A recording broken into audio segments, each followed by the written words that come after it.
दही चढ़ाओ, पंडित जी बोलते हैं दूध चढ़ाओ, शहद चढ़ाओ, शक्कर चढ़ाओ, दूध चढ़ाया, जल चढ़ाया, गंगा जल चढ़ाया, ये सब तो हम भगवान के स्नान में काम लेते हैं। नहीं, अगर आप शिव जी को एक कटोरी में पंचामृत बनाकर ले जाते हैं, दूध, दही, शहद, घी, शक्कर, ये सब मिलाकर यदि आप लेकर जाते हैं और ले जाकर भगवान शंकर के सामने समर्पित करते हैं, एक बेलपत्री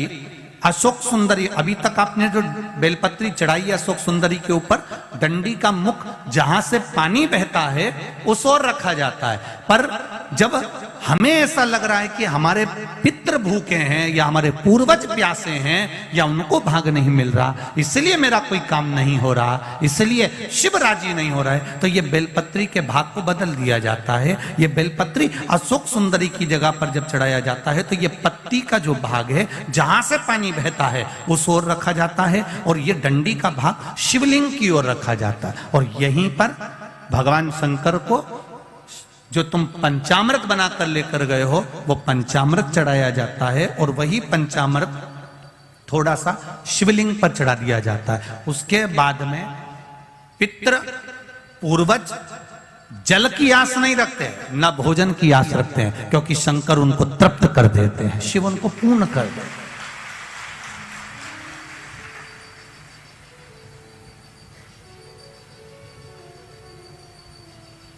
एक अंतर आप थोड़ा सा ध्यान लगाइएगा, दूध, दही, शहद, घी, शक्कर सब मिलाकर कटोरी बनाकर फ्रिज में रख दो या फ्रिज के ऊपर रख दो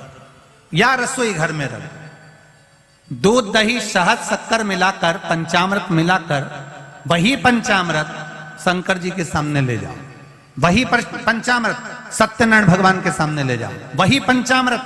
भगवान की पूजन में ले जाओ। जो फ्रिज में रखा है उसको खाकर देखना और जो भगवान के सामने तुमने समर्पित करा है उसको खाकर देखना, दोनों में अंतर हो जाएगा, दोनों का स्वाद बदल जाएगा, दोनों का स्वाद बदल, दोनों में अंतर है। आप उसको खाकर देखिए,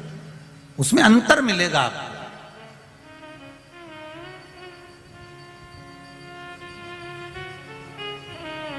मेरे नारायण के सामने पहुंचा तो भी वो प्रसाद, मेरे ब्रह्मा जी के सामने पहुंचा तो भी वो प्रसाद, माता रानी के सामने पहुंचा तो भी वो प्रसाद है, सत्यनारायण भगवान के सामने पहुंचा तो भी वो प्रसाद है। पर दूध, दही, शहद, शक्कर, पंचामृत जो बना हुआ मेरे देव अधिदेव महादेव के सामने पहुंचा, वो केवल प्रसाद नहीं है, वो औषधि